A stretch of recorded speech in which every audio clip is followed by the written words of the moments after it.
Whoopsie. Sorry.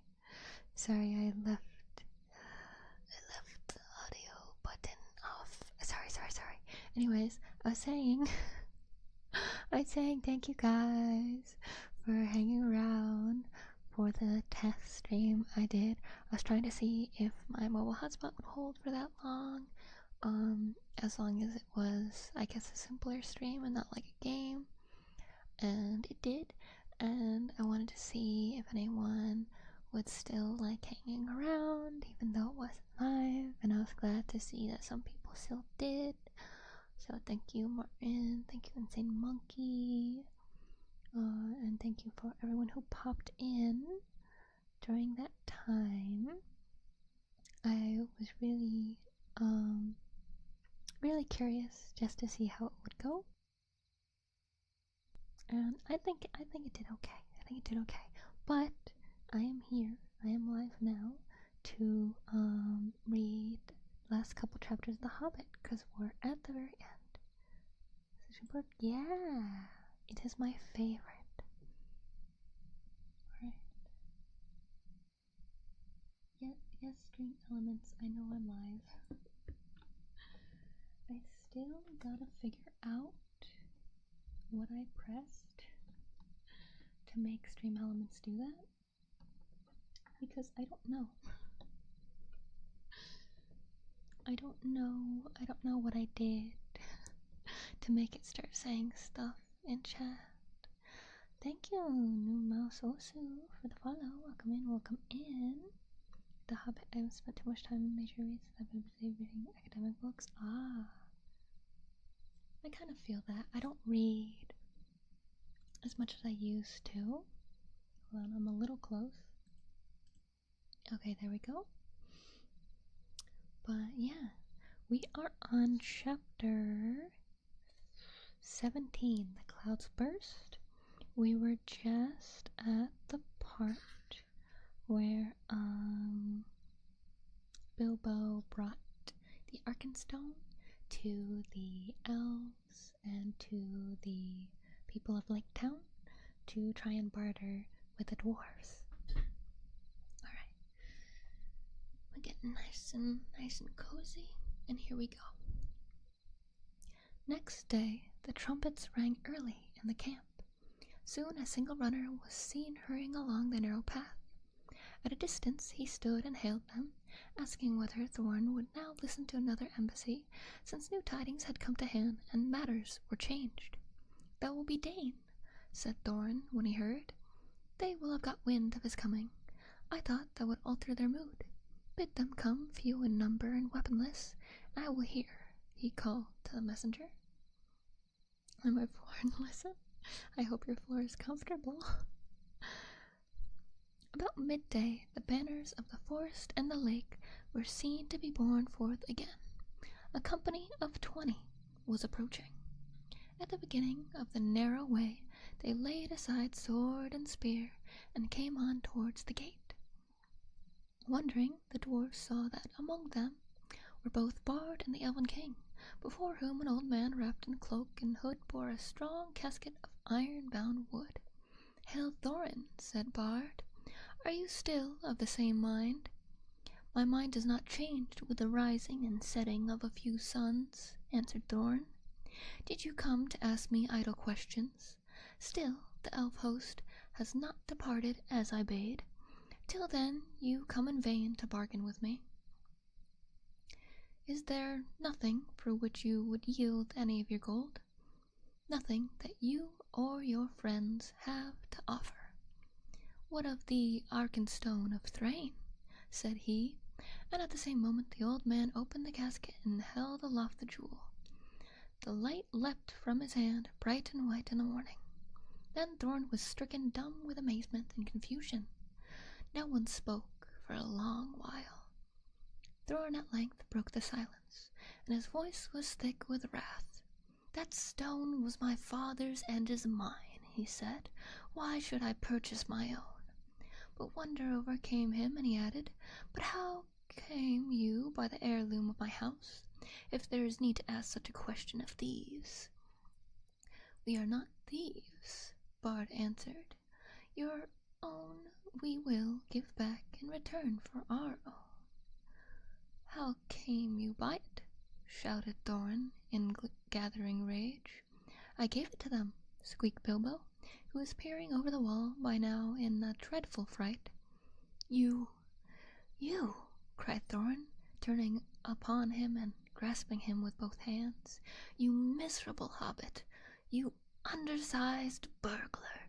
He shouted at a loss for words, and he shook poor Bilbo like a rabbit. By the beard of Durin, I wish I had Gandalf here, curse him for his choice of you. May his beard wither. As for you, I will throw you to the rocks, he cried, and lifted Bilbo in his arms. Stay, your wish be granted, said a voice. The old man with the casket threw aside his hood and cloak. Here is Gandalf, and none too soon, it seems. If you don't like my burglar, please don't damage him. Put him down and listen first to what he has to say. You all seem in league, said Thorin, dropping Bilbo on top of the wall. Never again will I have dealings with any wizard or his friends. What have you to say, you descendant of rats? Dear me, said Bilbo. I am sure this is all very uncomfortable. You may remember saying that I might choose my own 14th share. Perhaps I took it too literally. I have been told that dwarves are sometimes putlier in word than in deed. The time was, all the same, when you seemed to think that I had been of some service. Descendant of rats, indeed. If this is all the service of you and your family that I was promised, Thorin, take it that I have disposed of my share as I wished, and let it go at that. I will, said Thorin grimly, and I will let you go at that, and may we never meet again. Then he turned and spoke over the wall. I am betrayed, he said. It was rightly guessed that I could not forbear to redeem the Arkenstone, the treasure of my house, for I will give 1/14th share of the hoard in silver and gold, setting aside the gems, but that shall be accounted the promised share of this traitor, and with that reward he shall depart, and you can divide it as you will. He will get little enough, I doubt not. Take him, if you wish him to live, and no friendship of mine goes with him. Get down now to your friends, he said to Bilbo, or I will throw you down. What about the gold and silver? Asked Bilbo. Or...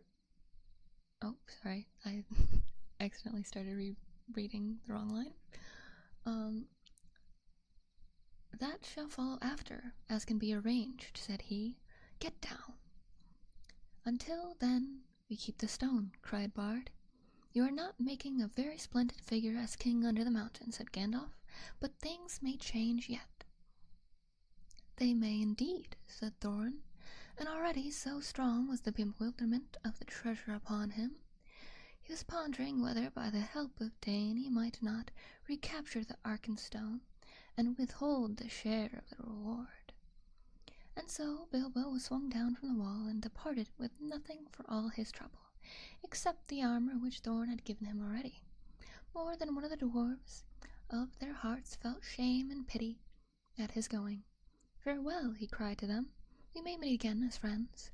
Be off, called Thorin. You have mail upon you, which was made by my folk. It is too good for you. It cannot be pierced by arrows, but if you do not hasten, I will sting your miserable feet. So be swift. Not so hasty, said Bard. We will give you until tomorrow. At noon we will return, and see if you have brought from the hoard the portion that is to be set against the stone. If that is done without deceit, then we will depart, and the elf host will go back to the forest. In the meantime, farewell. With that they went back to the camp, but Thorin sent messengers by Roke, telling Dane of what had passed, and bidding him come with a wary speed. The day passed and the night. The next day the wind shifted west, and the air was dark and gloomy. The morning was still early when a cry was heard in the camp. Runners came in to report that a host of dwarves had appeared round the eastern spur of the mountain, and was now hastening to Dale. Dane had come. He had hurried on through the night, and so had come upon them sooner than they had expected. Each one of his folk was clad in a hauberk of steel mail hung to his knees, and his legs were covered with hose of fine and flexible metal mesh, the secret of whose making was possessed by Dane's people. The dwarves are exceedingly strong for their height, but most of these were strong even for dwarves. In battle they wielded heavy two-handed mattocks, but each of them had also a short broadsword at his side and a round shield slung at his back. Their beards were forked and plaited and thrust into their belts. Their caps were of iron, and they were shod with iron, and their faces were grim. Trumpets called men and elves to arms. Before long the dwarves could be seen coming up the valley at a great pace. They halted between the river and the eastern spur, but a few held on their way, and crossing the river drew near the camp. They were laid down their weapons and held up their hands in a sign of peace. Bard went out to meet them, and with him went Bilbo. "We are sent from Dane, son of Nain," they said when questioned. "We are hastening to our kinsmen in the mountain, since we learn that the kingdom of old is renewed. But who are you that sit in the plain as foes before defended walls?" This, of course, is the polite and rather old-fashioned language of such occasions, meant simply, "You have no business here. We are going on, so make way, or we shall fight you." They meant to push on between the mountain and the loop of the river, for their narrow land there did not seem to be strongly guarded. Bard, of course, refused to allow the dwarves to go straight up on the mountain. He was determined to wait until the gold and silver had been brought out in exchange for the Arkenstone. But he did not believe that he would be done, if once the fortress was made with so large and warlike a company. They have brought with them a great store of supplies, and the dwarves can carry very heavy burdens, and nearly all of Dane's folk, in spite of their rapid march, bore huge packs on their backs in addition to their weapons.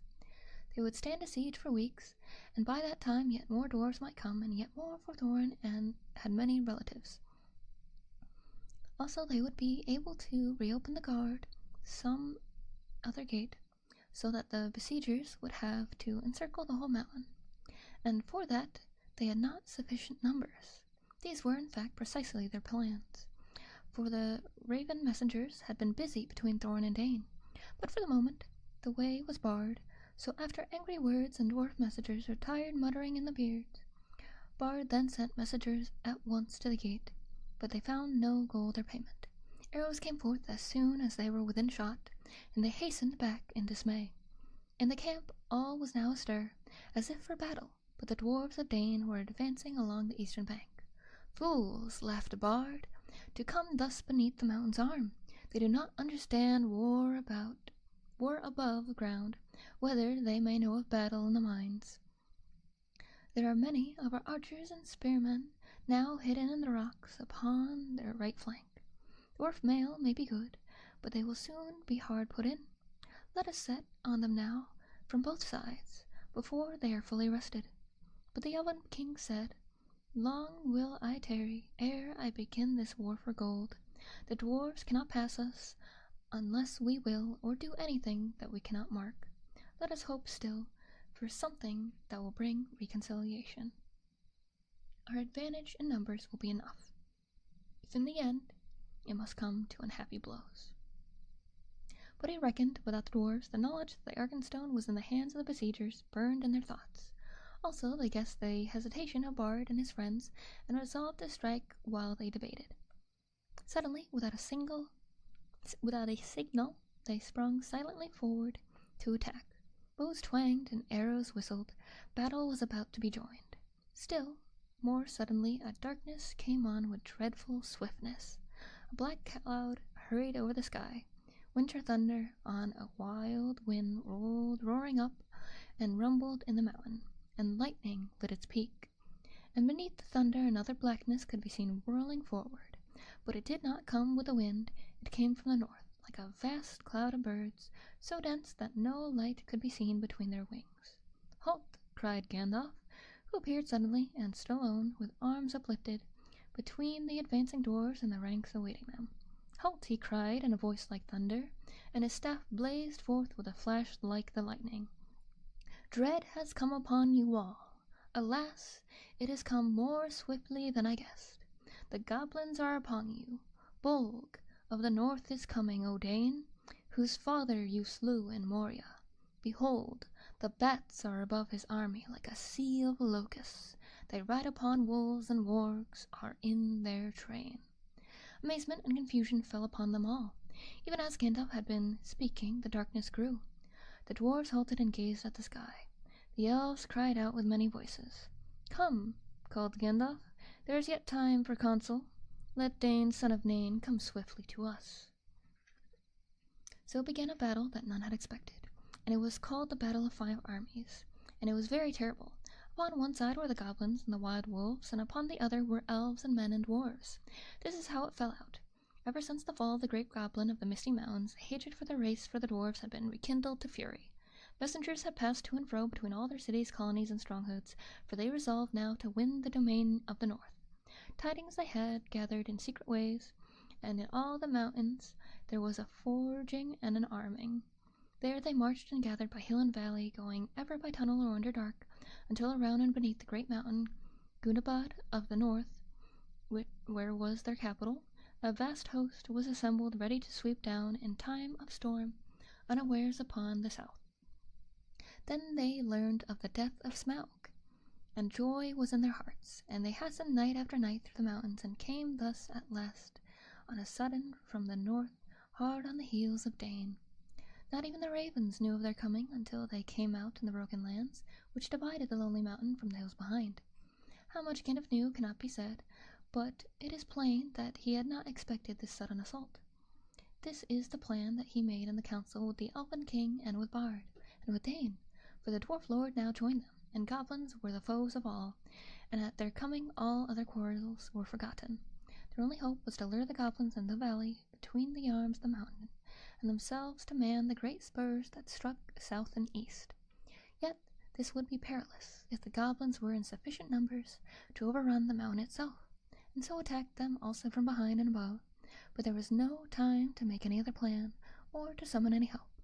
Soon the thunder passed, rolling away to the southeast, but the bat cloud came flying lower over the shoulder of the mountain, and whirled above them, shutting out the light and filling them with dread. "To the mountain," called Bard, "to the mountain, let us take our places while there's yet time." On the southern spur, and its lower slopes, and in the rocks at its feet, the elves were set, and the eastern spur were men and dwarves. But Bard and some of the nimblest of men and elves climbed to the height of the eastern shoulder to gain a view of the north. Completely forgot about this part. Yeah, I forget a lot that's not in the movies. Like in the movies, it's Azog that they're after. Azog lived, but in this one, it's Azog's son that is trying to avenge his father. I don't know why they did that for the movie, but you know. Exhibitors, yes. Tolkien's very, very detailed. Where was I? Soon they could see the lands before the mountain's feet, black with a hurrying multitude. Ere long the vanguard swirled round the spur's end and came rushing into Dale. These were the swiftest wolf riders, and already their cries and howls rent the air afar. A few brave men were strung before them to make a feint of resistance, and many there fell before the rest drew back and fled to either side. As Gandalf had hoped, the goblin army had gathered behind the resisted vanguard, and poured now in rage into the valley, dividing widely up between the arms of the mountain, seeking for the foe. Their banners were countless, black and red, and they came on like a tide in fury and disorder. It was a terrible battle, the most dreadful of all Bilbo's experiences, and the one which at the time he hated most. Which is to say, it was the one he was most proud of, and most fond of recalling long afterwards, although he was quite unimportant in it. Actually, I may say he put on his ring early in the business and vanished from sight, if not from all danger. A magic ring of that sort is not a complete protection in a goblin charge, nor does it stop flying arrows and wild spears, but it does help in getting out of the way, and it prevents your head from being specifically chosen for a sweeping stroke by a goblin swordsman. The elves were the first to charge. Their hatred for the goblins is cold and bitter. Their spears and swords shone in the gloom with a gleam of chill flame, so deadly was the wrath of the hands that held them. As soon as the host of their enemies were dense in the valley, they sent against it a shower of arrows, and each flickered as it fled as if it were stringing fire. Behind the arrows 1,000 of their spearmen leapt down and charged. The yells were deafening. The rocks were stained black with goblin blood. Just as the goblins were recovering from the onslaught, and the elf charge was halted, there rose from across the valley a deep-throated roar, with cries of Moria and Dane, Dane. The dwarves of the Iron Hills plunged in, wielding their mattocks upon the other side, and beside them came the men of the lake with long swords. Panic came upon the goblins, and even as they turned to meet this new attack, the elves charged again in renewed numbers. Already many of the goblins were flying back down the river to escape from the trap, and many of their own wolves were turning upon them and rending the dead and the wounded. Victory seemed at hand when a cry rang out at the heights above. Goblins had scaled the mountain from the other side, and already many were on the slopes above the gate, and others were streaming down recklessly, heedless of those that fell screaming from cliff and precipice to attack the spurs from above. Each of these could be reached by paths that ran down from the main mass of the mountain in the center. The defenders had too few to bar the way for long. Victory now vanished from hope. They had only stemmed the first onslaught of the black tide. Day drew on. The goblins gathered again in the valley. There a host of wargs came ravening, and with them came the bodyguard of Blog, goblins of huge size with scimitars of steel. Soon actual darkness was coming into a stormy sky, while still the great bats swirled about the heads and ears of elves and men, or fastened vampire-like on the stricken. Now Bard was fighting to defend the eastern spar, and yet given slowly back, and the elf lords were at bay, with their king upon the southern arm, near to the watch-post on Raven Hill. Suddenly there was a great shout, and from the gate came a trumpet call. They had forgotten Thorin. Part of the wall, moved by levers, fell outward with a clash into the pool. Out leapt the king under the mountain, and his companions followed him. Hood and cloak were gone, and there in shining armor and red light leapt from their eyes. In the gloom the great dwarf gleamed like gold in a dying fire. Rocks were hurled down from high by the goblins above, but they held on, leapt down to the fall's foot, and rushed forward to battle. Wolf and rider fell and fled before them, and Thorin wielded his axe with mighty strokes, and nothing seemed to harm him. To me, elves and men, to me, oh my kinsfolk, he cried, and his voice shook like a horn in the valley. Down, heedless of order, rushed all the dwarves of Dane to his help. Down, too, came many of the lakemen, for Bard could not restrain them, and out upon the other side came many of the spearmen of the elves. Once again the goblins were stricken in the valley, and they were piled in heaps till Dale was dark and hideous with their corpses. The wargs were scattered, and Thorin drove right against the bodyguard of Blog, but he could not pierce their ranks. Already behind him, among the goblin dead, lay many men and many dwarves, and many a fair elf that should have lived yet long ages merrily in the wood. And as the valley widened, his onset grew even slower. His numbers were too few. His flanks were unguarded. Soon the attackers were attacked, and they were forced into a giant ring, facing every way, hemmed all about with goblins and wolves returning to the assault. The body of Blog came howling against them, and drove it in upon their ranks like waves upon cliffs of sand. Their friends could not help them, for the assault from the mountain was renewed and redoubled force, and upon either side men and elves were being slowly beaten down. On all this Bilbo looked with misery. He had taken his stand on Raven Hill among the elves, partly because there's more chance of escape from that point, and partly, with the more tookish part of his mind, because he was going to be in a last desperate stand he preferred on the whole to defend the Elven King. Gandalf, too, I must say, was there, sitting on the ground, as if in deep thought, preparing, I suppose, some last blast of magic before the end. That did not seem far off. It will not be long now, thought Bilbo, before the goblins win the gate, and we are all slaughtered or driven down and captured. Really, it is enough to make one weep. After all one has gone through, I would rather old Smaug had been left with all the wretched treasure than these vile creatures should get it, and poor old Bomber and Balin and Filly and Killy and all the rest of the bad end, and Bard too, and the lakemen of the merry elves. Misery me, I have heard songs of many battles, and I have always understood that defeat may be glorious. It seems very uncomfortable, not to say distressing. I wish I was well out of it. The clouds were torn by the wind, and a red sunset slashed the west. Seeing the sudden gleam in the gloom, Bilbo looked round. He gave a great cry. he had seen a sight that made his heart leap, dark shapes small yet majestic against the distant glow. "The eagles! The eagles!" he shouted. "The eagles are coming!" Bilbo's eyes were seldom wrong.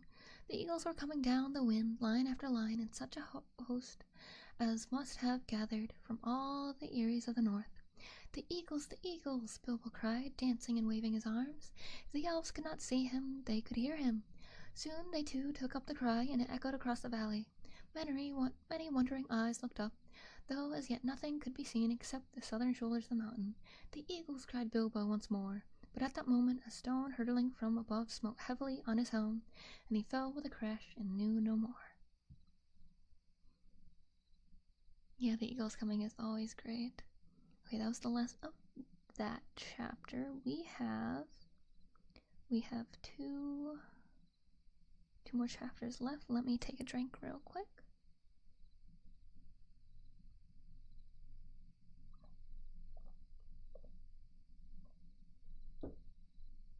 Okay, we're getting close to the end. Okay, the next chapter, chapter 18, The Return Journey. When Bilbo came to himself, he was literally by himself. So to read The Hobbit with anyone, this is great. Yeah, it's really fun. He was lying on the flat stones of Ravenhill, and no one was near. A cloudless day, but cold and broad above him. He was shaking, and as chilled as stone, but his head burned with fire. "Now I wonder what has happened," he said to himself. "At any rate, I am not yet one of the fallen heroes, but I suppose there is still time enough for that." He sat up painfully. Looking into the valley, he could see no living goblins. After a while, as his head cleared a little, he thought he could see elves moving in the rocks below.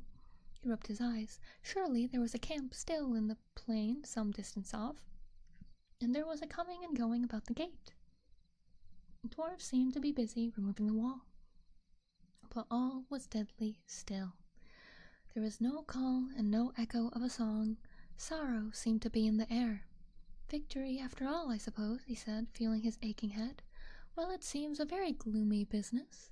Suddenly he was aware of a man climbing up and coming toward him. "Hello there," he called with a shaky voice. "Hello there. What news?" "What voice is it that speaks among the stones?" said the man, halting and peering about him not far from where Bilbo sat. Then Bilbo remembered his ring. "Well, I'm blessed," said he. "This invisibility has its drawbacks after all. Otherwise, I suppose I might have spent a warm and comfortable night in bed." "It's me, Bilbo Baggins, companion of Thorin," he cried, hurriedly taking off the ring. "It is well that I have found you," said the man, striding forward. "You are needed, and we have looked for you long. You would have been numbered among the dead, who are many, if Gandalf the Wizard had not said that your voice was last heard in this place. I have been sent to look here for the last time. Are you much hurt?" "A nasty knock on the head, I think," said Bilbo, "but I have a helm and a hard skull. All the same, I feel sick and my legs are like straws." "I will carry you down to the camp in the valley," said the man, and picked him lightly up. The man was swift and sure-footed. It was not long before Bilbo was set down before a tent and dale, and there stood Gandalf with his arm in a sling. Even the wizard had not escaped without a wound, and there were few unharmed in all the host. When Gandalf saw Bilbo, he was delighted. "Baggins!" he exclaimed. "Well, I never! Alive after all! I am glad. I began to wonder if even your luck would see you through. A terrible business, and it nearly was disastrous. But other news can wait. Come," he said more gravely, "you are called for." And leading the hobbit, he took him within the tent. "Hail, Thorin," he said as he entered. "I have brought him." There indeed lay Thorin Oakenshield, wounded with many wounds, and his rent armor and notched axe were cast upon the floor. He looked up as Bilbo came beside him. "Farewell, good thief," he said. "I go now to the halls of waiting to sit beside my fathers until the world is renewed. Since I leave now all gold and silver and go where it is of little worth, I wish to part in friendship from you, and I would take back my words and deeds at the gate." Bilbo knelt on one knee filled with sorrow. "Farewell, King under the mountain," he said. "This is a bitter adventure, if it must end so, and not a mountain of gold can amend it. Yet I am glad that I have shared in your perils. That has been more than any Baggins deserves. No, said Thorn, there is more in you of good than you know, child of the kindly West. Some courage and some wisdom blended in measure. If more of us valued food and cheer and song above hoarded gold, it would be a merrier world. But sad or merry, I must leave it now. Farewell. Then Bilbo turned away, and he went by himself, and sat alone wrapped in a blanket, and whether you believe it or not, he wept until his eyes were red and his voice was hoarse. He was a kindly little soul. Indeed, it was long before he had the heart to make a joke again. A mercy it is, he said at last to himself, that I woke up when I did. I wish Thorin were living, but I am glad that we parted in kindness. You are a fool, Bilbo Baggins, and you made a great mess of that business with the stone, and there was a battle in spite of all your efforts to buy peace and quiet, but I suppose you can hardly be blamed for that. All that had happened after he was stunned, Bilbo learned later, but it gave him more sorrow than joy, and he was now weary of his adventure. He was aching in his bones for the homeward journey that, however, was a little delayed, so in the meantime I will tell something of events. The eagles had long had suspicion of the goblins mustering, from their watchfulness and movements in the mountains could not be altogether hid, so they too had gathered in great numbers, under the great eagle of the misty mountains, and at length, smelling battle from afar, they had come speeding down with gale in the nick of time. They it was who dislodged the goblins from the mountain slopes, casting them over precipices or driving them down shrieking and bewildered among their foes. It was not long before they had freed the lonely mountain, and elves and men on either side of the valley could come at last to the help of the battle below. But even with the eagles they were still outnumbered. In the last hour Bjorn himself had appeared. No one knew how or from where. He came alone and in bare shape, and he seemed to have grown almost to giant size in his wrath. Then Hobbit represent the beautiful things that will join life, knife in the world. Yeah, Gandalf does a lot in the story. Gandalf is like, he's the man. The roar of his voice was like drums and guns, and he tossed wolves and goblins from his path like straws and feathers. He fell upon their rear and broke like a clap of thunder through the ring. The dwarves were making a stand still about their lords upon the low rounded hill. Then Bjorn stooped and lifted Thorin, who had fallen pierced with spears, and bore him out of the fray.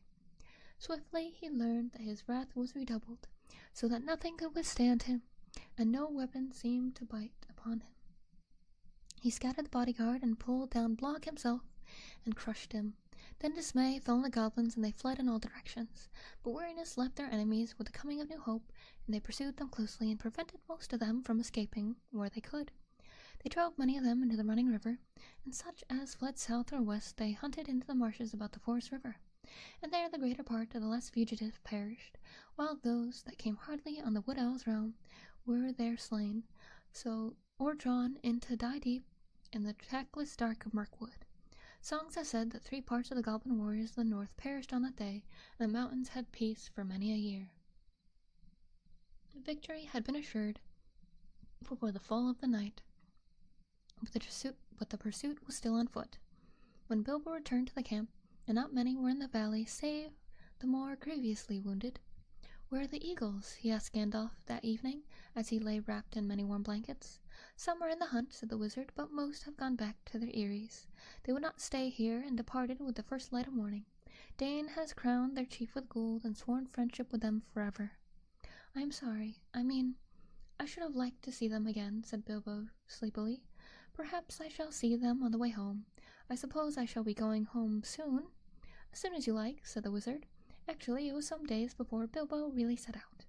They buried Thorin deep beneath the mountain, and Bard laid the Arkenstone upon his breast. "There let it lie till the mountain falls," he said. "May it bring good fortune to all his folk that dwell hereafter." Upon his tomb the elven king then laid Orcrist, the elvish sword that had been taken from Thorin in captivity. It is said in songs that it gleamed ever in the dark if foes approached, and the fortress of the dwarfs could not be taken by surprise. There now Dane son of Nain took up his abode, and he became king under the mountain. And in time many other dwarfs gathered to his throne in the ancient halls. Of the 12 companies of Thorin, 10 remained. Fili and Kili had fallen defending him with shield and body, for he was their mother's elder brother. The others remained with Dane, for Dane dealt his treasure well. There was, of course, no longer any question of dividing the hoard in such shares as had been planned, to Balin and Dwalin and Dorian, Norian, Orion, Oin and Gloin and Biffer and Bofer and Bomber, or to Bilbo. Yet a 14th share of all the silver and gold, wrought and unwrought, was given up to Bard, for Dane said, "We will honor the agreement of the dead," and he has now the Arkenstone in his keeping. Even a 14th share was wealth exceedingly great, greater than that of many mortal kings. From that treasure Bard sent much gold to the master of Lake Town, and he rewarded his followers and friends freely. To the Elven king he gave the emeralds of Gyrene, such jewels as he most loved, which Dane had restored to him. To Bilbo he said, "This treasure is as much yours as it is mine, though old agreements cannot stand, since so many have a claim in its winnings and defense. Yet even though you were willing to lay aside all your claim, I should wish that the words of Thorin, of which he repented, should not prove true, that we should give you little. I would reward you most richly of all." That reminds me a lot of reading the early parts of the Old Testament. "Very kind of you," said Bilbo, "but really it is a relief to me. How on earth should I have got all the treasure home without war and murder all along the way? I don't know. And I don't know what I should have done with it when I got home. I am sure it is better in your hands." In the end he would only take 2 small chests, one filled with silver and the other with gold, such as one strong pony could carry. "That will be quite as much as I can manage," said he. At last the time came for him to say goodbye to his friends. Farewell, Balin," he said, "and farewell, Dwalin, and farewell, Dori, Nori, Ori, Oin, Gloin, Biffer, Bofer, and Bomber. May your beards never grow thin." And turning towards the mountain he added, "Farewell, Thorin Oakenshield, and Fili and Kili. May your memory never fade." Then the dwarves bowed low before their gate, but words stuck in their throats. "Goodbye and good luck wherever you fare," said Balin at last. "If ever you visit us again, when our halls are made fair once more, then the feast shall indeed be splendid." "If ever you are passing my way," said Bilbo, "don't wait to knock. Tea is at 4, but any of you are welcome at any time." Then he turned away. The elf host was on the march, and if it was sadly lessened, yet many were glad, for now the northern world would be merrier for many a long day. The dragon was dead, and the goblins overthrown, and their hearts looked forward after winter to a spring of joy. Gandalf and Bilbo rode behind the Elven king, and beside them strode Beorn, once again in man shape, and he laughed and sang in a loud voice upon the road. So they went on until they drew near to the borders of Mirkwood, to the north of the place where the forest river ran out. Then they halted, for the wizard and Bilbo would not enter the wood, even though the king bade they stay a while in his halls. They intended to go along the edge of the forest, and round its northern end in the waste they lay between it and the beginning of the Grey Mountains. It was a long and cheerless road, but now that the goblins were crushed, it seemed safer to them than the dreadful pathways under the trees. Moreover, Beorn was going that way too. "Farewell, O Elven king," said Gandalf. "Merry be the greenwood, while the world is yet young, and merry be all your folk." "Farewell, O Gandalf," said the king. "May you ever appear where you are most needed and least expected. The oftener you appear in my halls, the better I shall be pleased." "I beg of you," said Bilbo, stammering and standing on one foot, "to accept this gift," and he brought out a necklace of silver and pearls that Dane had given him at the parting.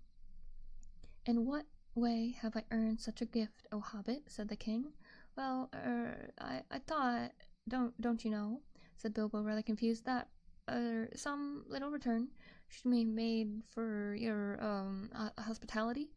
I mean, even a burglar has his feelings. I have drunk much of your wine and eaten much of your bread.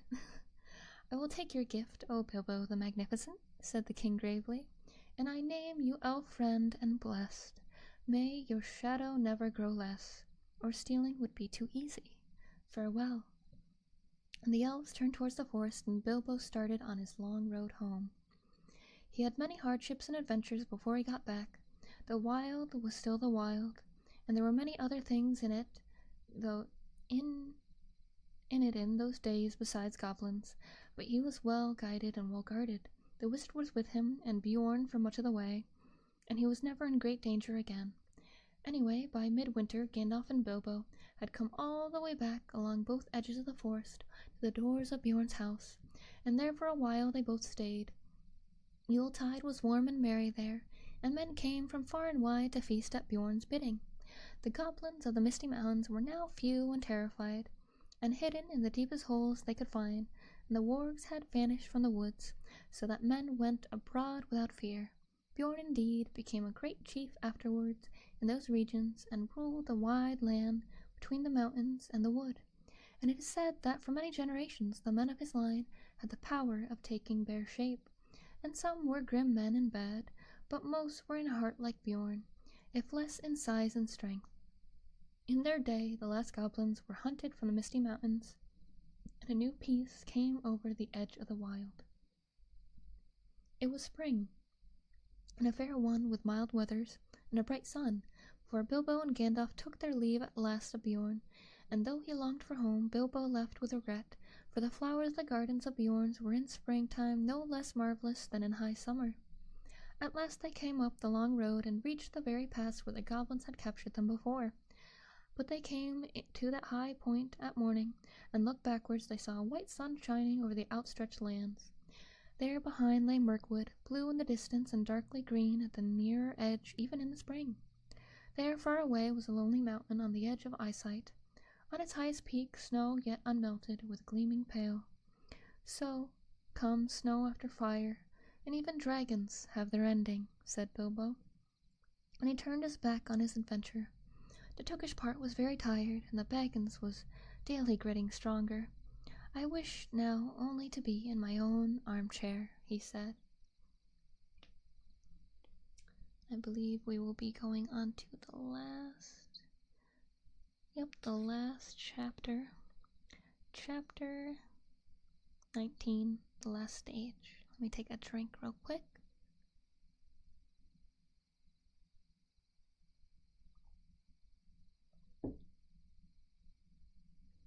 Okay.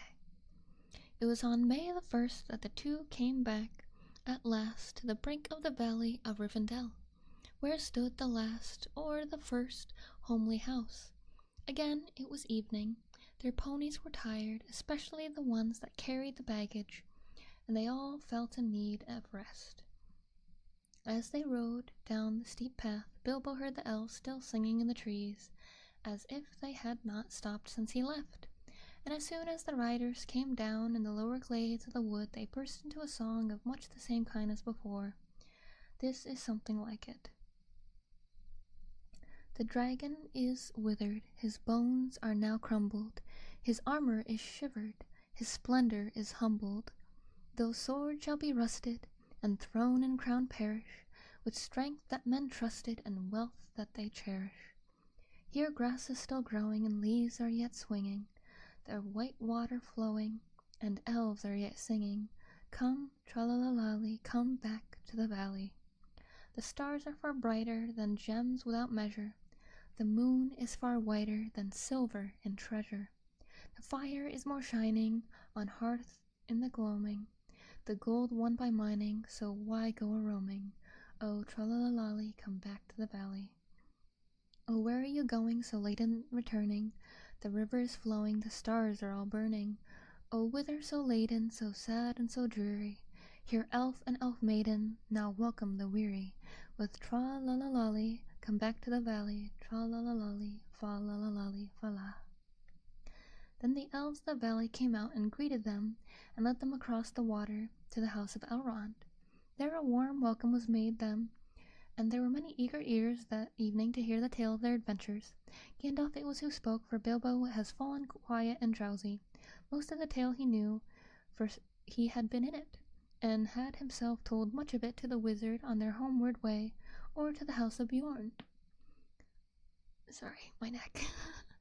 But every now and again he would open one eye and listen. The part of the story which he did not yet know came in. It was in this way that he learned that Gandalf had been too, for he overheard the words of the wizard to Elrond. It appeared that Gandalf had been to a great council of the White Wizards, masters of lore and good magic, and that they had at last driven the necromancer from his dark hold in the south of Mirkwood. Ere long now, Gandalf was saying, the forest will grow somewhat more wholesome. The north will be freed from the horror for many long years, I hope. Yet I wish we were banished from the world. It would be well indeed, said Elrond, but I fear that will not come about in the age of the world, or for many after. When the tale of the journeyings was told, there were other tales, and yet more tales. Tales of long ago, and tales of new things, and tales of no time at all, till Bilbo's head fell forward on his chest, and he snored comfortably in a corner. He woke to find himself in a white bed, and the moon shining through an open window. Below it many elves were singing loud and clear on the brinks of the stream. Sing, all ye joyful, now sing all together. The wings in the treetop, the wings in the heather. The stars are in blossom, the moon is in flower, and bright are the windows of night in her tower. Dance all ye joyful, now dance all together. Soft is the grass, and yet foot be like feather. The river is silver, the shadows are fleeting. Merry is merry time, and merry our meeting. Sing we now softly, and dreams let us weave him. Wind him in slumber, and there let us leave him. The wanderer sleepeth, now soft be his pillow. Lullaby, lullaby, alder and willow. Sigh no more pine till the wind of the morn. Fall, moon, dark be the land. Hush, hush, oak, ash, and thorn. Hushed be all water till dawn is at hand. Well, merry people, said Bilbo, looking out, what time by the moon is this? Your lullaby would have wakened a drunken goblin, yet I thank you, and your snores would have wakened a stone dragon. Yet we thank you, they answered with laughter. It is drawing towards dawn, and you have slept now since the night beginning. Tomorrow perhaps you will be cured of weariness. A little step is a great cure in the house of Elrond, said he, but will take all the cure I can get. A second good night, fair friends. And with that he went back to bed and slept till late morning. Weariness fell from him soon in the house, and he had many a merry jest and dance, early and late, with the elves of the valley. Yet even that place could not long delay him now, and he thought always of his own home. After a week, therefore, he said farewell to Elrond, and giving him such small gifts he would accept, he rode away with Gandalf. Even as they left the valley, the sky darkened in the west before them, and wind and rain came up to meet them. Merry is Maytime, said Bilbo, as the rain beat into his face, but our back is to legends, and we are coming home. I suppose this is the first taste of it. There is a long road yet, said Gandalf. But it is the last road, said Bilbo. They came to the river that marked the very edge of the borderland of the wild, and to the ford beneath the steep bank, which you may remember. The water was swollen, both with the melting of the snows at the approach of summer, and with the day-long rain, but they crossed with some difficulty, and pressed forward as evening fell, on the last stage of their journey. This was much as it had been before, except that the company was smaller and more silent. Also this time there was no trolls. At each point on the road Bilbo recalled the happenings of the words of a year ago. It seemed to him more like 10, so that of course he quickly noted the place where the pony had fallen in the river, and had turned aside for their nasty adventure with Tom and Bert and Bill. Not far from the road they found the gold of the trolls, which they had buried, still hidden and untouched. I have enough to last me my time, said Bilbo, when they had dug it up. You had better take this, Gandalf. I dare say you can find a use for it. Indeed I can, said the wizard, but share and share alike. You may find you have more needs than you expect. So they put the gold in bags and slung them on the ponies, who were not at all pleased about it. After that their going was slower, for most of the time they walked, but the land was green and there was much grass through which the Hobbit strolled along contentedly. He mopped his face with a red silk handkerchief. No, not a single one of his own had survived. He had borrowed this one from Elrond, for now June had brought summer, and the weather was bright and hot again. As all things come to an end, even this story, a day came to last where they were in sight of the country where Bilbo had been born and bred, where the shapes of the land and the trees were all well known to him in his hands and toes. Coming to a rise, could see his own hill in the distance, and he stopped suddenly and said, "Roads go ever, ever on, over rock and under tree, by caves where never sun has shone, by streams that never find the sea, over snow by winter sown, and through the merry flowers of June, over grass and over stone, and under mountains in the moon. Road go ever, ever on, under cloud and under star, yet feet that wandering have gone, turn at last to home afar. Eyes that fire and sworn have seen, and horror in the halls of stone, look at last on meadows green, and trees and hills they have long known." Gandalf looked at him. "My dear Bilbo," he said, "something is the matter with you. You are not the hobbit that you were." And so they crossed the bridge and passed the mill by the river and came right back to Bilbo's own door. "Bless me, what's going on?" he cried. There was a great commotion, and people of all sorts, respectable and unrespectable, were thick round the door, and many were going in and out, not even wiping their feet on the mat, as Bilbo noticed with annoyance. If he had surprised, they were more surprised still. He had arrived back in the middle of an auction. There was a large notice in black and red hung on the gate, stating that on June the 22nd, Best Grub and Burrows would sell by auction the effects of the late Bilbo's Baggin, Esquire of Bag End, Underhill, Hobbiton. Sale to commence at 10 o'clock sharp. It was now nearly lunchtime, and most of the things had already been sold, for various prices from next to nothing to old songs, and is not unusual at auctions. Bilbo's cousins, the Saxwell Bagginses, were in fact busy measuring their rooms to see if their own furniture would fit. In short, Bilbo was presumed dead, and not everybody that said so was sorry to find the presumption wrong. The return of Mr. Bilbo Baggins created quite a disturbance, both under the hill and over the hill and across the water. It was a great deal more than a 9 days' wonder. The legal brother indeed lasted for years. It was quite a long time before Mr. Baggins was in fact admitted to be alive again. The people who had got specially good bargains at the sale took a deal of convincing, and in the end, to save time, Bilbo had to buy back quite a lot of his own furniture. Many of his silver spoons mysteriously disappeared and were never accounted for. Personally, he suspected the Saxwell Bagginses. On their side, they never admitted, and the returned Baggins was genuine, and they were not on friendly terms with Bilbo ever after. They really had wanted to live in his nice hobbit hole so very much. Hi, Minna. Indeed, Bilbo found he had lost more than spoons. He had lost his reputation. It is true that forever after he remained at Alfbern, and had the honor of dwarves, wizards, and all such folk as ever passed that way, but he was no longer quite respectable. He was in fact held by all the hobbits of the neighborhood to be queer, except by his nephews and nieces on the Took side, but even they were not encouraged in their friendship by their elders. I am sorry to say he did not mind.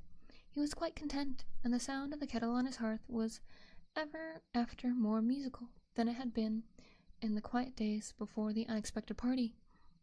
His sword he hung over the mantelpiece, his coat of mail was arranged on a stand in the hall until he lent it to a museum. His gold and silver was largely spent in presents, both useful and extravagant, which to a certain extent accounts for the affection of his nephews and his nieces. His magic ring he kept a great secret, for he chiefly used it when unpleasant callers came.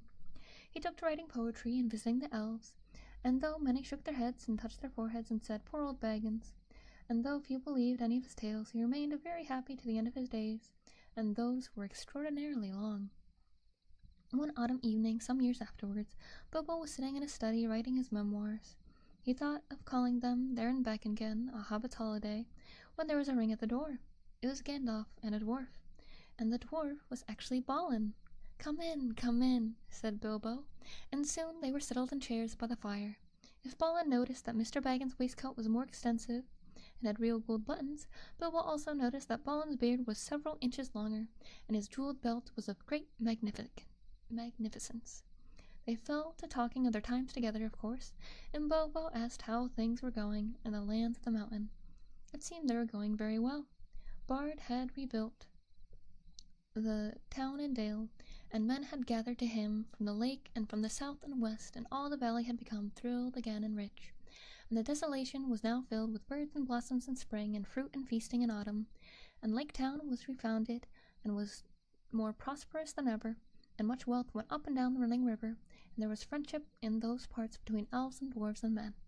The old master had come to a bad end. Bard had given him much gold for the help of the lake people, but being of the kind that easily catches such disease, he fell under the dragon sickness, took much of the gold and fled with it, and died of starvation in the waste, deserted by his companions. The new master is of a wiser kind, said Balin, and very popular, for of course he gets more of the credit for the present prosperity. They are making songs which say that in his day the rivers run with gold. Then the prophecies of the old songs have turned out to be true after a fashion, said Bilbo. Of course, said Gandalf, and why should not they prove true? Surely you don't disbelieve the prophecies because you had a hand in bringing them about yourself. You don't really suppose, do you, that all your adventures and escapes were managed by mere luck, just for your sole benefit? You are a very fine person, Mr. Baggins, and I am very fond of you, but you are only quite a little fellow in a wide world after all. Thank goodness, said Bilbo, laughing, and handed him the tobacco jar. And that is the end of The Hobbit. Yay, we did it. It was actually Balin. Yeah, I know. English has ruined this name. Yeah, it's okay. But yeah, we finished The Hobbit. We did it. It took us a couple months, because I did have like a 2 months off from being hurt and internet being a poopy butthead, but you know, we finally got to it.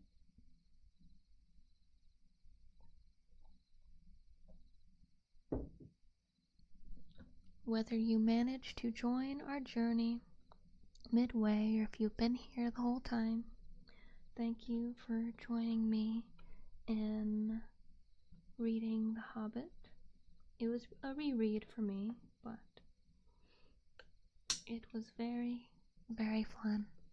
It is my favorite book, and I haven't read it in a couple years, so it was really nice to read it again and read it with everybody. I really hope that everyone enjoyed. It's just such an interesting tale.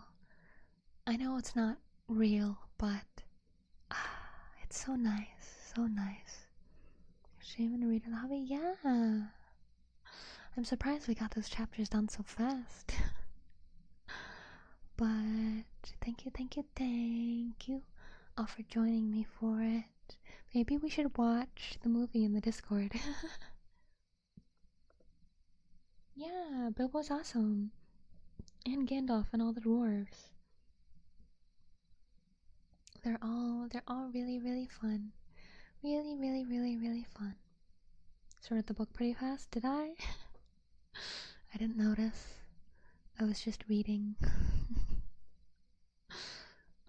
You had to write characters that are actually likable? Yeah, because that's obviously it's a very old series.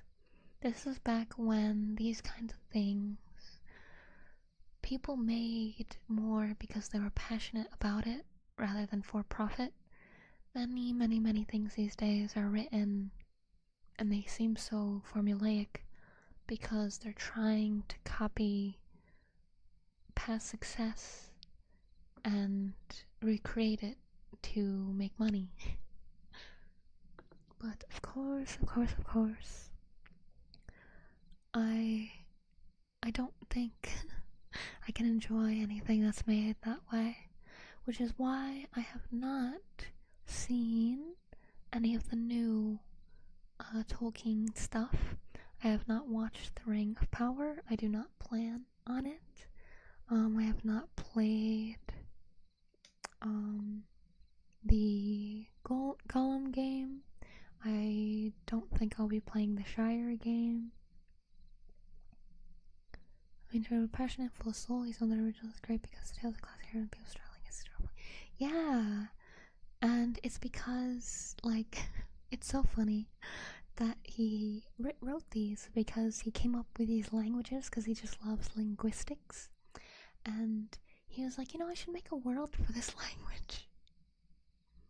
If I was not real, I agree. Goal never happened. I'm glad we're on the same page. Yeah, he was elvish. But dwarvish, I think he's also, I think dwarvish and orcish are also official. I know dwarvish is more because I know I follow some content creators that have studied dwarvish to be able to like speak it, read and write it. Orcish, I remember, or maybe it's dark speak, whatever it is. I vaguely remember something about Tolkien writing that language as well.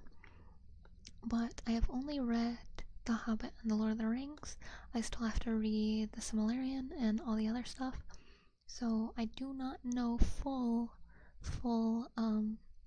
Tolkien lore, but I know more than the average fan, I'd like to think.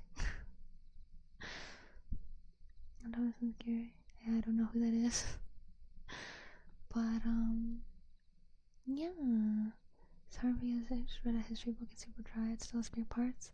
Yeah, I got it as a birthday present last year, but I haven't sat down to read it yet because I do want to take time to really read it and enjoy it. Cause I am not a D&D person. The only tabletop I have dabbled in is BattleTech. Big robots, fun.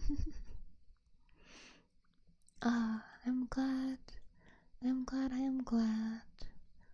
that we got through that.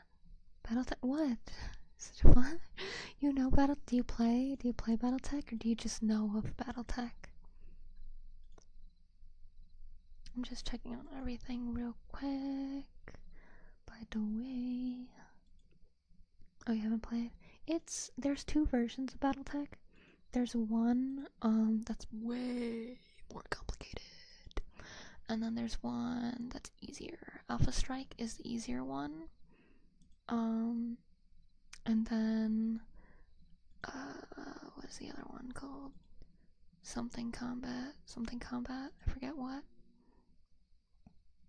Since I played it, I've thought about getting into it. There's a ton of crazy parts of the game.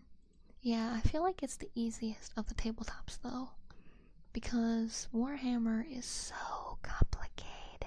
So complicated. And because there's Warhammer and then there's Warhammer 40k, which is different.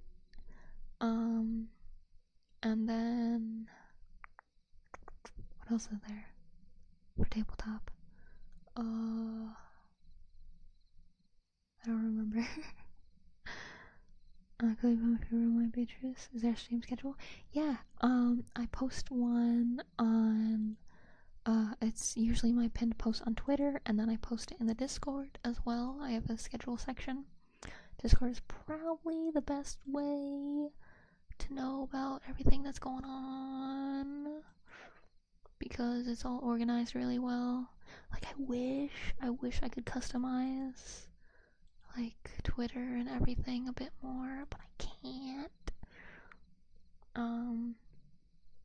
But yeah, Warhammer 40k, Warhammer Original, Warhammer Fantasy, Warhammer, yeah, there's just a lot. Oh my gosh, that was a good crack. Ooh, that one was nice.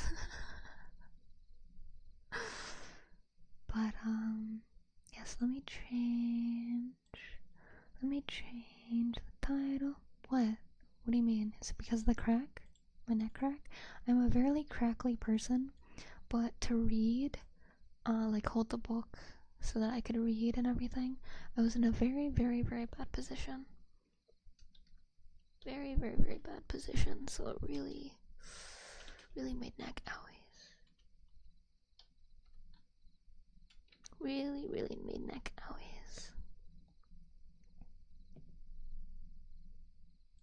There we go. Change change title since we're done with the Hobbit for now. I meant to only change that on Twitch, not both of them. My bad. Oh well.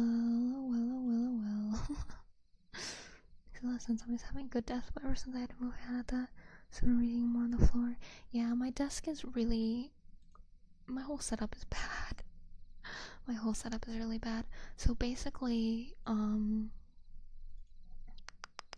I'm trying to set... okay, there we go. And then you go this way. And then you go there. Okay.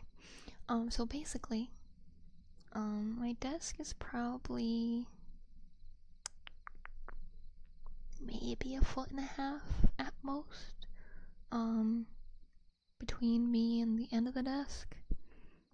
And the 3DO mic, the stand I have, it takes up at least half of it when I have the stand up. And my monitors, they take up like a third. They take up like a third because of just how their stands are. I just have them set on the desk. I don't have one of those weird arm thingies. So my iPad, which is very big, covers parts of my screens. But I gotta have that Apple Advanced tracking so that my mouth can move better. And just I move better in general. But so I can go like and and stuff. But yeah, so when I have the 3DO mic on my... rigging's crazy, I know, because I rigged it myself. It's the pain the many hours it took to get to this model. If you ever see my 1.0 model, it's so crunchy in comparison. It's very sharp teeth, yeah, because I am bear. I go mom. But what was I saying? Oh yeah, so my iPad is only like 2 to 3 inches away from my face when I have the 3DO stand up, which is why my model will freeze a lot, or it'll look like I'm talking like this because I'm trying to speak into the mic without sacrificing the movement of my model. So my face is nice, yeah, nice little jumpers, nice little nya. But yeah, I hope everyone had good stream, and also thank you again, Insane Monkey, for chatting while I had the videos playing. I was really trying to see if people would still like join and stay because they liked like the ASMR rather than, I guess, the chatty part of it, because I don't get a ton of people chatting. I think like usually if there was like, I feel like 1 in 5 people usually chat. So I was wondering if the other people who don't normally chat would still like stick around regardless and stuff. Right, guys, tell me upon you. Wow, thank you. I'm glad that you did too. I was trying to go for something else, but my brain kind of died. But yeah, 'cause I knew someone, and I once rated a stream that was like all they did was play pre-recorded videos, and people would still watch it.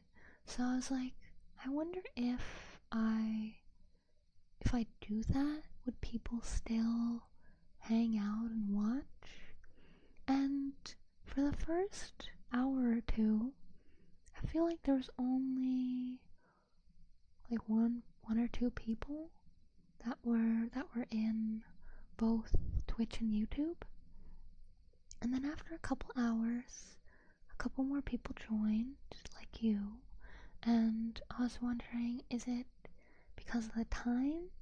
Like, are people just getting out of work, out of school and everything, so now they're able to join? Or, I don't know. Today some chats are more active simply because they're different in their content. That's true. I'm just trying to figure out what people like best. And since it was weird for me, since normally I'd be doing stuff, but everything got canceled because of a fire. Oh jeez. Well, I hope everything's okay. Well, I assume it is, cause you're here. But yeah, I hope everything's fine. What was I saying before? Oh yeah. California. California scares me. I'm never going there. Yeah, the random fire scares me too much. And cities, horrifying. But, what was I saying? Oh yeah, because one of my main goals is just to make people happy and relaxed and stuff. And obviously I can only speak live for so long. I can only do stuff for so long. I have to sleep eventually. So I was wondering if, like, people would still be able to find me if I played pre-recorded stuff. But I just feel like it wasn't as popular. Or maybe because it was a time again. I don't know. I might try testing it again. Also, not like cities. That's great because I don't know what it's like to be in one and they're awful. Yeah, I hate cities. Mama Hen planned a couple big birthdays in cities. I was very upset about it.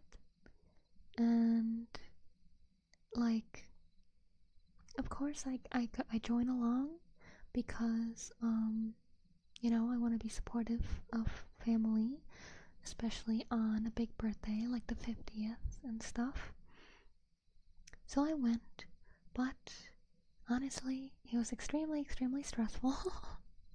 Seeing a building like 60 stories high terrifies me. I can't imagine living in one of those apartments. Even being on a third floor scares me. But yeah, it makes me anxious to no end. Even though I know they're built to last and such, I don't trust them. And it's wild to me that the highest room is always really expensive. Because they're like, oh, it's the penthouse, it's the best one, it's really, really expensive, you get to see the whole city. Why would I want that? Why would I want to see how far it is to the ground? Why would I want to look at all these other rectangular buildings? This isn't pretty. Give me some trees, give me some flowers, give me some greenery. So adorable, I'm sorry, what? Cities are cool and all, but would not live directly in it? I don't even think they're cool. I think cities should not exist. Like, having so many people in one area, I feel like that's so unhealthy. Like, I don't know, some people love it, so I guess good for them, but oh my god. It seems so bad. I don't know. I like my rural areas. I like small town living. I like my mountains. I like my forests. It brings me peace. I love nature. Nature's great, despite everything I do having to do with technology. God, I wish I could draw outside and stream outside and play games outside, but the screens hurt my eyes when I turn their brightness high enough to see them in the sunlight. Wrote that his books, The Sharp Rose Beauty, because the Hobbits are basically just old Anglican. Yeah, that's why I love to be a Hobbit. I'd love to live in Hobbiton. If I were to ever go somewhere, like get a passport, I would go to New Zealand and go to Hobbiton. Yeah, it's sad, but like technology is amazing. Like I get to do this, I get to talk to people around the world live. That's amazing. I could read with you guys. I can game with you guys. I can make videos and things, and you guys can watch them. That's amazing. Technology has gotten amazing. Technology is basically magic. But sitting at a desk all day hurts, and it's kind of depressing. If I had big monies, I would have a small farm, a small house with a small farm. I'd have some chickens, maybe a goat or a cow or two, depending on what's healthiest for them. And I have my kitty, and maybe I'd get a doggy. Because I think it was part of the audio balancing that did it. Yeah, I knew that some were quieter and louder than others, but when I went through it, I did it really quickly. I made it like right before I started it. It seemed okay, but I guess it wasn't, so sorry about that. Do the animals? Yeah, they're great. But, yeah, that was the Hobbit and stuff. This will be a shorter stream because today I ate something spicy and my tummy is not happy about it. So,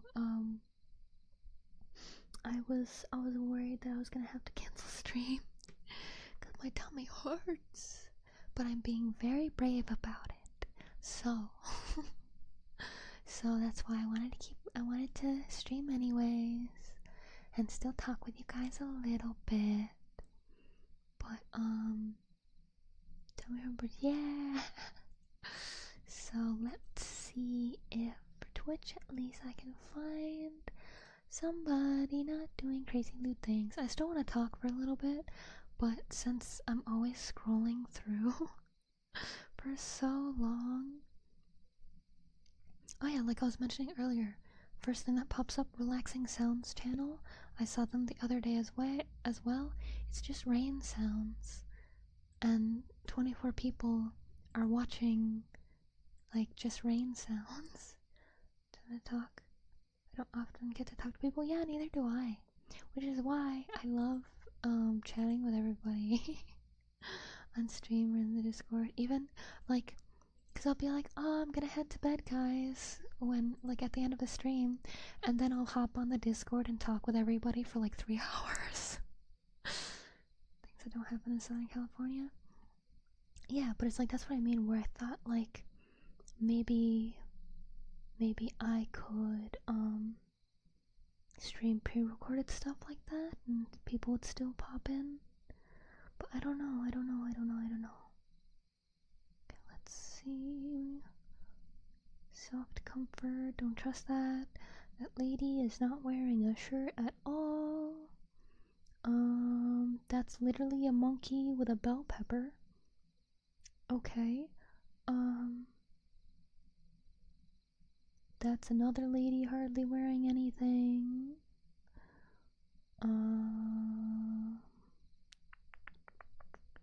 Sleep ASMR. I don't know if I trust a flesh tuber.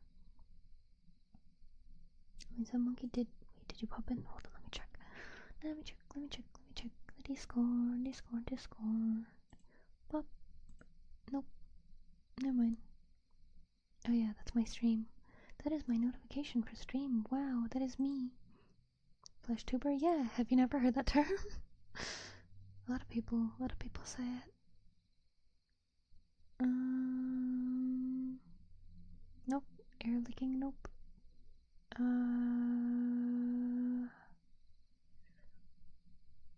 don't trust any lady showing too much boob. Nope, that's lickies. That's more lickies. Da da da da da da da da da. I've heard it before. It's just funny to hear the streamers say it. Normally chat uses it to flame people. They do? I didn't know that. I thought it was just something that people said. Alright, let's see.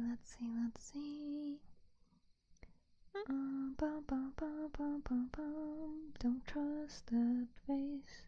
That one is 18 plus.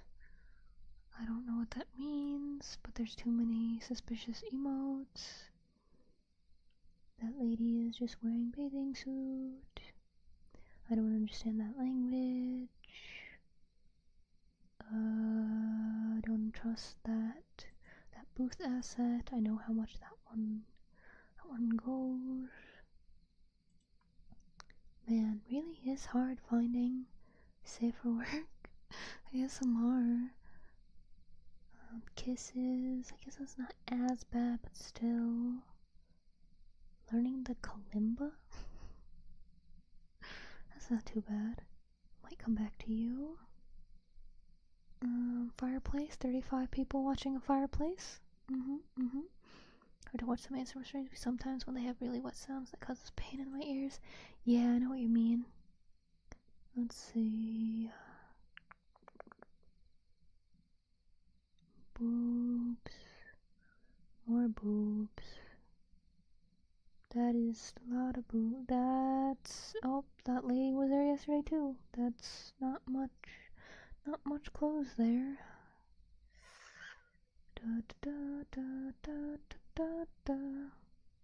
How many have we scrolled past at this point? Probably a lot. Yes, boobs, a Twitch meta, those are some hunkers, very shiny hunkers. Oh, kisses, ear nibbles. Don't understand that language. Outfit reveal with, I know that asset, that's a sassy asset. Kevin made that.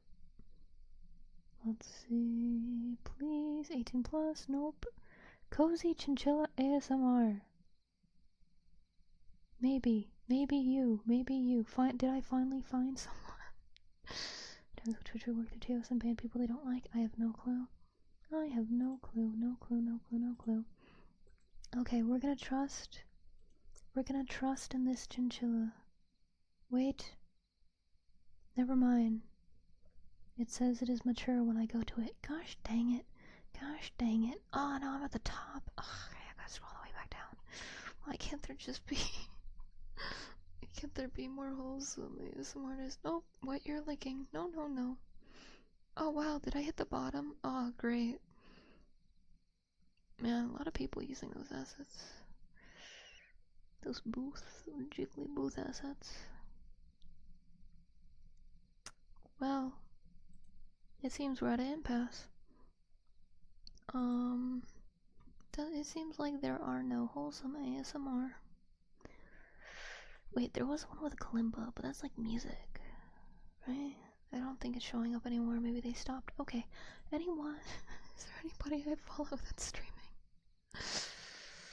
That isn't a really giant YouTuber, VTuber person. I'm not gonna raid. Nope, I'm not gonna raid people from P-Shoujo and stuff. Pain. I want to raid, but there's nowhere to raid. Club is nice, yes. Because I did keep them in mind, but I wanted to keep looking, but they're not showing up this time. So I think they ended their stream.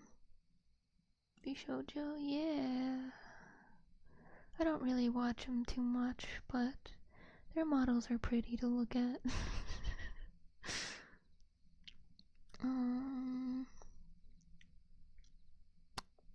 Life is hard. Why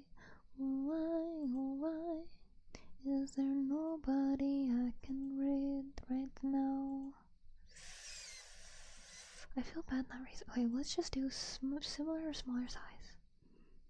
See what it gives me. No, not. Sea Dog VA is not similar or smaller size. Are you insane? Are you insane, Twitch? Hold on, let me click the read button again. See if it'll give me. Nope, you're still giving it to me. What is wrong with you, Twitch? Twitch, you're broken. You're broken today. The moments one is I pay too much. Yeah, neither do I. I don't pay too much attention to corpos. Mostly just, I don't know. I've been too tired lately. Too busy. Too busy making stuff myself. Alright, what if I just do same category?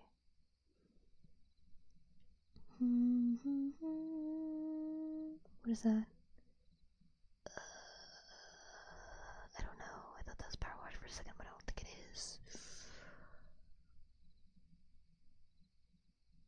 Is it? Electric State ASMR? What does that mean? I don't know what that means. But one is working as intended. I don't think so. Why is this taking so long? 18 plus. Chillis ASMR, but you got some honkers. Heater noise? No, thank you. I'd rather raid somebody real person that is live, please, for the love of God, please. Web fishing! Yes! Go for it, we're going for it. That's wholesome. It's a wholesome game. We're gonna do it. But I'll see you guys later. I love you guys. Thank you for joining me and finishing the Hobbit. Thank you. I love you. Thank you. Love you. See you later.